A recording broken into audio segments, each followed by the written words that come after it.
Good morning from Delmarva, Shorebilly farmer.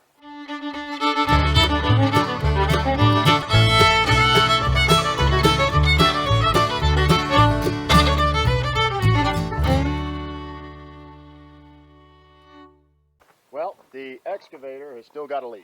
I don't know what to do with it. We have rebuilt this swivel joint twice just to make sure it wasn't a problem that we did wrong the first time.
You can see there's still oil dripping. Drip, drip, drip. I do know it's coming from the swivel joint. I had the missus in the excavator spinning it last night after we finished rebuilding it for the second time, and I could see the oil still seeping out from around the swivel joint. So yeah, I've got to call into some experts. They're going to let me know. We're thinking maybe we should just go use the machine, get the machine hot, get the oil hot, might expand the seals, and hopefully get that thing to seal up. So we'll see how that goes. But anyway, first thing on this weekend morning, I've got to go help a friend out. The friend I'm going to help out is actually the farmer that got me started really in an interest for farming. He's the one that farmed behind my house when I was a kid. You'll hear about that in the upcoming video when I describe kind of how we got started and became a first-generation farmer. But anyway, I've stayed in touch with him, been close friends with him for many, many years. He needs some help getting the soybeans out. He's running behind just like everybody is right now with the rain. We got lucky and pushed through and got done before it got too wet. So anyway, they're out cutting. We're going to go run some trucks for him, and you guys can come along. Then we'll get back here on the farm, get into something, probably start digging with that out in the field.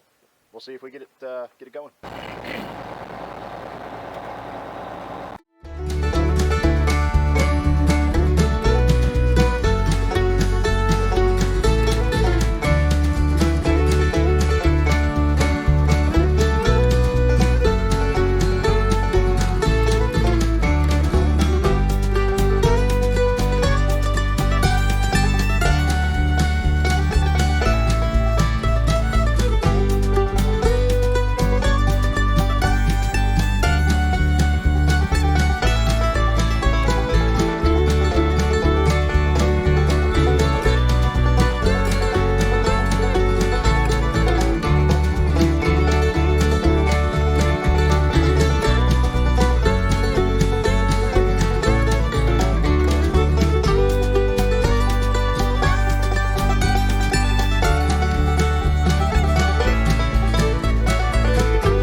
See when we were at the mill was they give you a sheet.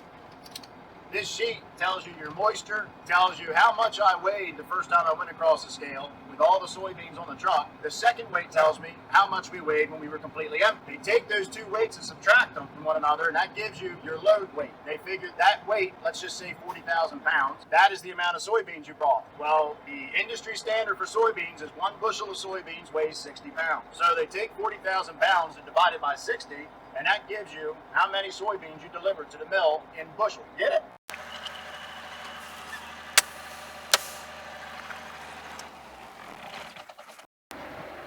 All right, let's go hoeing.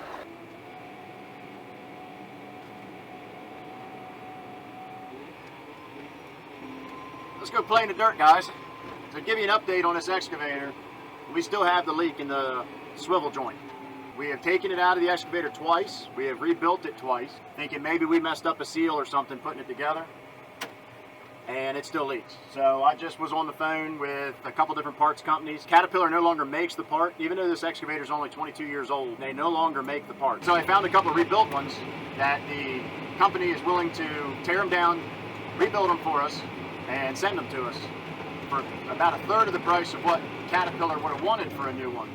So we're probably going to go that route. I'm going to run the excavator today, even though it is leaking. I'm just curious to see if maybe one of the seals hasn't fully seated properly. Did run it around in the yard for a little bit the other night. So I want to run it today and actually use the excavator, get all the oil hot, get it circulating, and if it is a seal issue and it's not a crack somewhere in that rotary joint, I want to see if that hot oil going across the seals will help seat them better, and maybe our leak will go away, hopefully.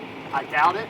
But we're hoping. What I'm dealing with right now is something that a lot of the big farmers might not deal with. And this is, again, the challenges of being a first-generation farmer, the challenges of being a small farmer, is we can't simply pay somebody to always work on our equipment. You know, everything has a dollar per acre value. You make so much profit per acre, and you can only spend so much per acre in equipment costs, chemical costs, seed costs, whatever. But you can only spend so much money before you start seeing significant losses. So I cannot afford to pay a technician from Caterpillar or an independent company to come out at $115, $120 per hour labor to work on something that I'm capable of working on myself. Now, I might not have the knowledge, but we can learn as we go, and then I have the knowledge for free. So that's one way to look at it. So that's why we do a lot of our own maintenance, because we can't afford to always pay somebody to do it.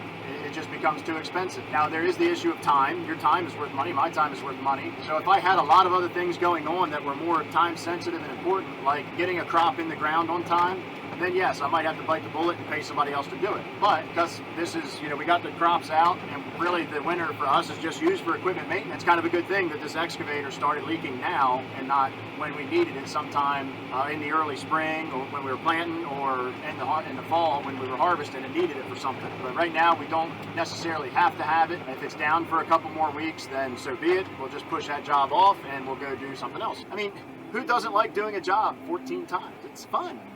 Right? No.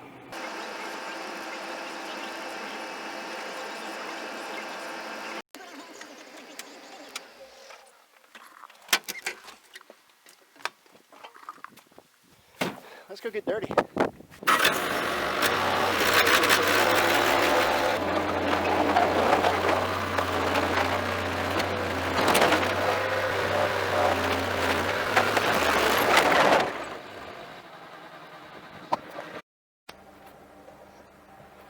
So what we're trying to do here is, there used to be, you can see this berm, this used to be a chicken house here, and this is all going to be put back into cropland. And you can see where we've already disced it over it to kill the grass, and we've already done some leveling up. However, these berms are just too tall for a set of discs to try to level in.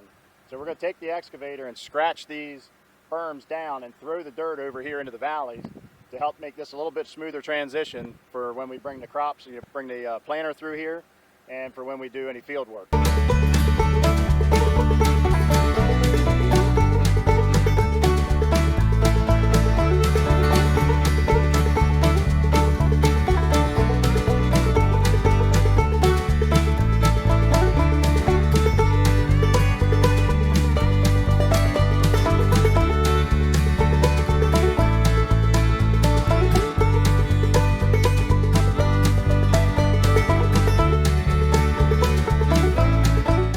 Alright, as you can see, I've been here only 15 minutes and we've already made one heck of a mess. All we're doing is just taking it down to about a foot, throwing the loose dirt over there, then I'll track along the outside of it and keep throwing the dirt that way, come in with the discs and smooth it all out.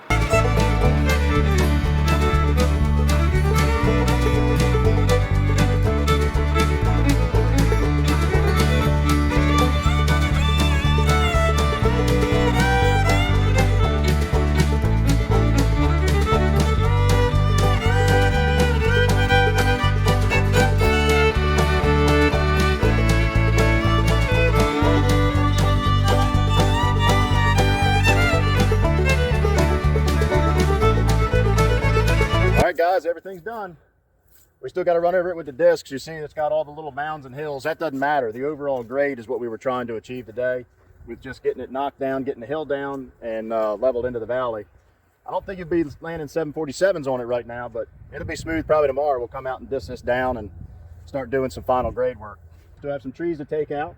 There's a little grove of trees over there we're going to get out, and we got some trees over here that need to get popped out over on this side of the farm. They're going to get popped out. We're going to stack them into the woods over there, but we're not going to do that until we get that excavator fixed. That leak is still there, and we're going to have to take that swivel joint out for a third time, get covered in hydraulic fluid again. Of course, I don't know, I'm not Indian, but an oil bath is actually not that bad. It doesn't smell as good, I'll give you that. The wife didn't care for how I smelled when I came in those 2 nights, but that's all right, it's all part of farming. We still got some cleanup to do. We got blocks out here from the old chicken house foundation.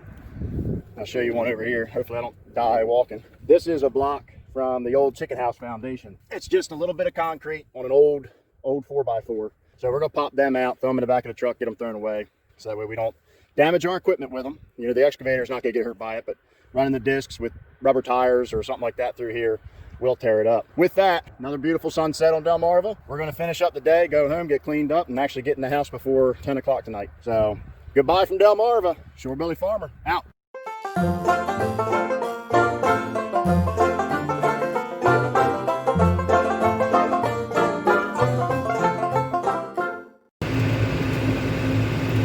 On the road again.